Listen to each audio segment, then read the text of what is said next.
Yo tout le monde, on se retrouve aujourd'hui pour un tour de magie de ouf. On va parler de Shin Lim. Pour ceux qui ne le connaissent pas, si vous demandez à un américain qui est Shin Lim, il vous dira que c'est le vainqueur d'America's Got Talent 2018. Les émissions Incroyable Talent, pour les magiciens, c'est toujours un peu chaud, hein. C'est souvent des chanteurs ou des danseurs qui gagnent. En France, il n'y a que Antonio qui a gagné. Et aux États-Unis, il n'y a eu que Matt Franco, dont on reparlera peut-être, et Shin Lim. Si vous demandez toujours à un américain qui est Shin Lim, il vous dira qu'il a remporté le trophée Fuller de l'émission Fooleuse de Penn and Teller. C'est une émission créée par le duo de magiciens Penn and Teller, et dans laquelle des magiciens passent devant eux. Et en gros, si Penn and Teller comprennent le truc, bah tant pis, et s'ils comprennent pas, bah ils donnent aux magiciens le trophée Fuller. Shin Lim a eu ce trophée. 2 fois. Il a aussi gagné plein de concours, enfin bref, c'est un magicien de haut niveau. Et si vous me demandez à moi qui est Shin Lim, je vous dirais que c'est le meilleur magicien au monde. Bref, sans plus tarder, regardons ce tour qu'il a réalisé dans la saison 4 de Fooleuse. Bon, je vous préviens, il se passe plein de trucs, donc pour pas que la vidéo soit trop longue, j'ai fait plein de coupes pour aller à l'essentiel. Je mets le lien vers la vidéo originale dans les fiches et dans la description. Il commence par montrer un jeu de cartes toutes différentes à dos rouge.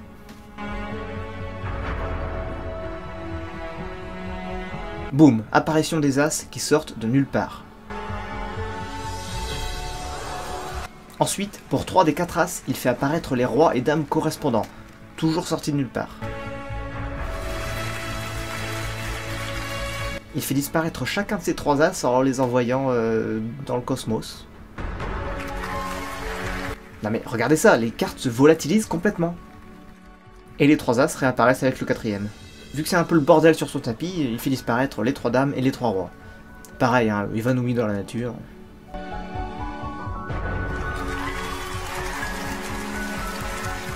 Ensuite, les dos des As passent de rouge à bleu. Du coup, pour que son deck soit pas dépareillé, bah, il le fout entièrement en bleu. Non, c'est coquet. C'est coquet. Bon, les cartes sont toujours normales, hein, sauf là, quand il décide de les remplacer par un message. Ça inclut les As, évidemment. Un peu tumé, hein, ça fait toujours plaisir, et les cartes redeviennent normales. Pareil pour la couleur, retour au rouge. Le paquet apparaît, le paquet disparaît. La carte disparaît, fin. Bon, vous l'avez compris, Shin Lim défie l'imagination. Il change les règles de la réalité. Oui, mais comment ? Tout d'abord, il faut savoir que Shin Lim ne sort jamais de chez lui sans sa table rouge et son tapis noir. Et pour cause, ils sont truqués. Bon, dans ce tour-ci, il n'utilise pas tant de trucs que ça, hein. Ça repose énormément sur la dextérité, la technique et les tours de passe-passe. Le sleight of hand, comme ils disent. Ceci étant dit, voici un schéma de la table vue de profil. Donc Shin Lim est là. De son côté de la table, il y a une poche ou quelque chose dans le genre qui lui permet de se débarrasser de plein de trucs discrètement. Je le sais parce que j'ai vu plein de tours de Shin Lim et il fait souvent disparaître des objets quand ses mains sont près du bord. Mon hypothèse, c'est qu'il s'agit d'une sorte de poche en tissu dans laquelle il a juste à lâcher des objets pour les laisser glisser sous la table sans bruit et sans qu'il ait besoin de viser. Ça, c'était le premier truc important. Et le deuxième, c'est son jeu de cartes. Il n'y a pas une carte normale dans ce jeu, mais je vais détailler les cartes au fur et à mesure. Premier effet, apparition des As. Ingéniosité niveau max, les cartes sont là depuis le début, mais on ne les voit pas parce que leurs dos sont noirs. Ce tapis noir est une composante essentielle de ce qu'on appelle le black art.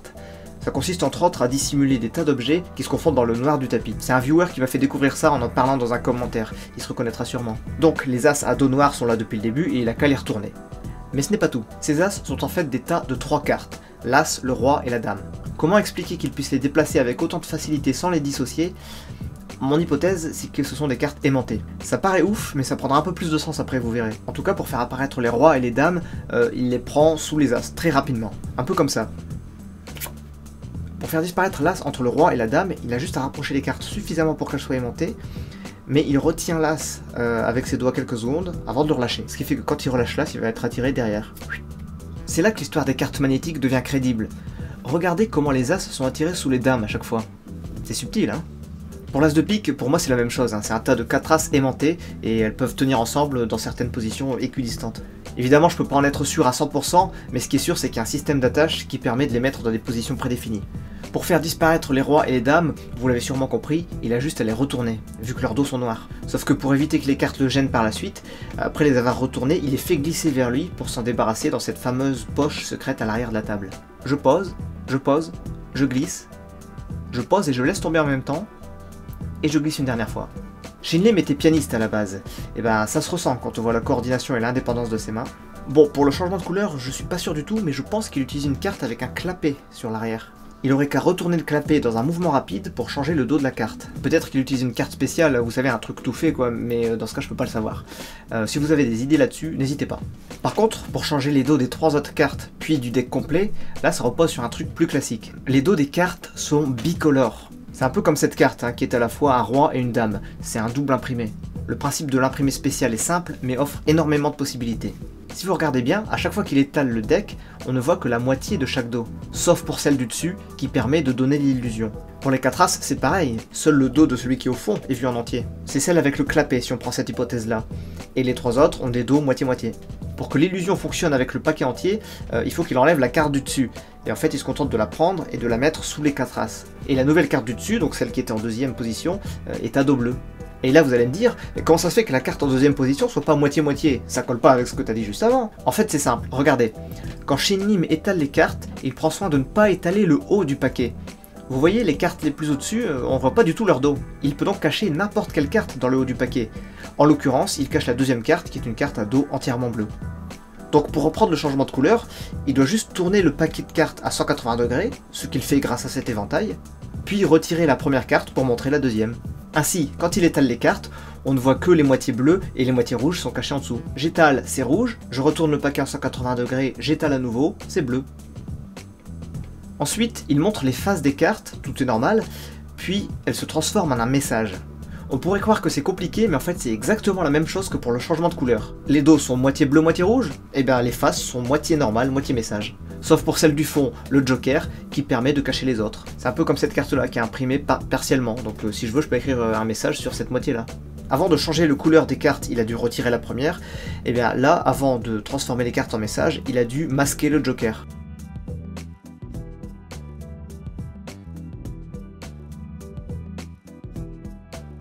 Il a mis une autre carte dessus pour le dissimuler. Vous voyez ce mouvement qui transforme le Joker en la lettre P. C'est un clip shift, une technique qui permet de prendre la dernière carte du paquet et de la mettre au-dessus. Je vous mets un lien vers une vidéo de The Russian Genius qui explique cette technique. Donc le Joker se retrouve en deuxième position. Il fait pas partie du message, mais c'est pas grave, parce que c'est une carte qui a beaucoup de blanc sur le tour. Donc quand il étale le message, le blanc du Joker s'insère tranquille entre le P et le E. La seule partie qu'on pourrait voir, c'est l'indice. Vous savez, c'est ce petit symbole dans le coin des cartes qui permet d'indiquer la valeur et la couleur. Sauf que le Joker utilisé par Shin Lim n'a qu'un seul indice, ce qui laisse toute une bande blanche qui se fond dans le message. Pour la deuxième partie du message, c'est pareil, 3 des 4 as sont moitié as, moitié message. L'as de pique, c'est comme le Joker, il faut le masquer avec une autre partie du message. Quand il a enlevé la carte à dos rouge tout à l'heure pour laisser place à celle qui avait un dos bleu, il l'a mise en dessous du tas des 4 as. Ce qui fait que cette carte à dos rouge s'est retrouvée devant l'as de pique. Autrement dit, le You qu'on voit ici, c'est cette fameuse carte à dos rouge, et l'as de pique se trouve juste en dessous. Quand il étale les 4 cartes, il fait attention de bien laisser ces deux-là superposés. Regardez, un éventail qui retourne le paquet à 180 degrés. Pourquoi? Parce que Shin Lim s'apprête à rendre aux cartes leur apparence normale. Ah, la fumée. C'est un gimmick de Shin Lim qu'il appelle SSS, Sleeveless Silent Smoke. Je sais pas comment ça fonctionne, mais à tous les coups il déclenche la fumée avec ses pieds sous la table et il y a un petit trou dans le tapis qui permet de la laisser passer. Et là, regardez, hop, il prend juste le You et le fait glisser hors de la table. Il ne reste plus que les As. Pour le deck, pareil, il étale les demi-faces normales et dans le même mouvement il emporte le P hors de la table, ce qui rend au Joker sa place d'origine. Il met les As au-dessus du paquet et après un coup de clapet pour repasser du bleu au rouge. Toujours dans l'hypothèse du clapet. Mais quel que soit le truc, il utilise le même pour changer de couleur dans un sens ou dans l'autre. Alors là, le cadrage est un peu chiant, mais regardez. Shin Lim dépoussière son tapis. Il fait ça de temps en temps dans plusieurs de ses tours et ça n'est jamais anodin. Regardez, il en profite pour lâcher une bonne partie du paquet.